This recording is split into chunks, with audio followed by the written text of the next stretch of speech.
Hello everyone. In this presentation, we're going to be covering the tracts of the urinary system. So basically, how the urine that's made in the kidneys leaves the body. First, we have the ureters that are these pair of muscular tubes that extend inferiorly from the kidneys before reaching the urinary bladder. And each ureter will begin as a continuation of the renal pelvis through the hilum.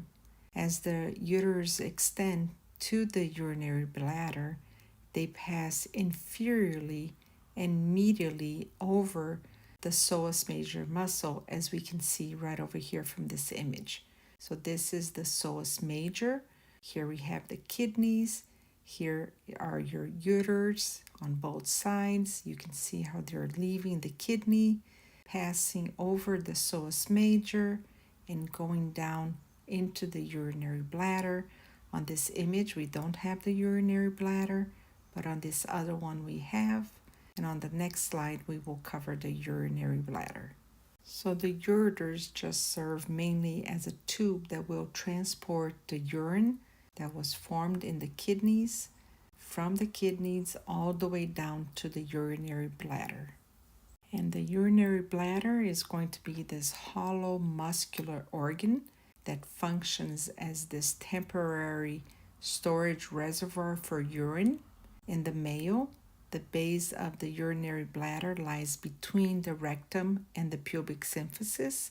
In the female, the base of the urinary bladder will sit inferior to the uterus and anterior to the vagina.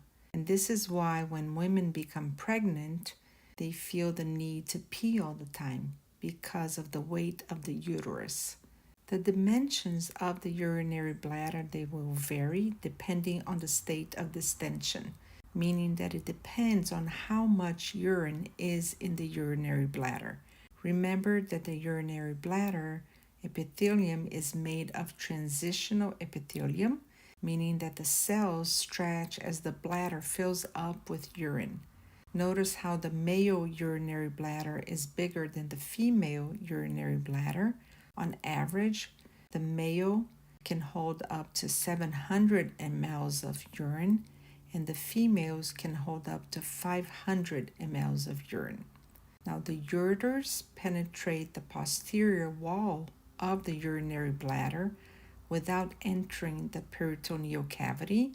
Notice from this image the ureters coming down, and then once they reach the urinary bladder, we don't see them anymore because now they're running posterior to the urinary bladder, and they will pass through the bladder wall at this oblique angle and empty at what we call the urethral opening, which are these openings right over here. Now, these openings are slit-like rather than rounded, and this shape helps prevent the backflow of urine toward the ureter and kidneys when the urinary bladder contracts. And the muscularis layer of the urinary bladder is going to be formed by two longitudinal muscle layers, an outer one and an inner one. And there's going to be a circular muscle layer that's going to be squished between these two longitudinal layers. And all three muscle layers are known as the detrusor muscle of the urinary bladder. So contraction of this muscle compresses the urinary bladder and expels its contents into the urethra. Now, this triangular area bounded by the urethral openings and the entrance to the urethra constitute the trigone of the urinary bladder. The trigone will act like a funnel that channels the urine into the urethra when the urinary bladder contracts. The urethral entrance lies at the apex of the trigone at the most inferior point in the urinary bladder, which makes sense. So right over here would start the male urethra. And how do I know that this is the male urethra? Well, this is the prostate, and the male urethra passes inside the prostate. On this other model, it might be easier to visualize. Here is the urinary bladder. Under the urinary bladder, we find the prostate. Same thing on this other model. Urinary bladder. Under the urinary bladder, we see the prostate, and inside the prostate gland, we find the urethra. So the urethra will extend from the urinary bladder to the exterior. The female and male urethra, they differ in length and in function. Notice how in female the urethra is very short, only between 3 to 5 centimeters from the urinary bladder to the outside, which is also called the vestibule. Also notice how in females the urethra opening is very close to the vagina, which is not too far from the anus. In male, the urethra extends from the urinary bladder to the tip of the penis, a distance that may be between 18 to 20 centimeters. I know some men might say that it's much longer, but let's go with the average. Also, the male urethra is so much longer that it is divided into 3 parts. The part that passes through the prostate is what we call the prostatic urethra. Makes sense, right? Then we have a very small portion that passes through this muscle that is called the urogenital diaphragm. Makes sense.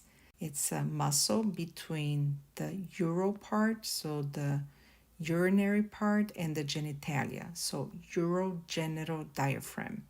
And here the urethra will be called the membranous urethra. From here, all the rest is called the spongy urethra because it will pass through the corpus spongiosum. And for now, this is all you need to know about the penis.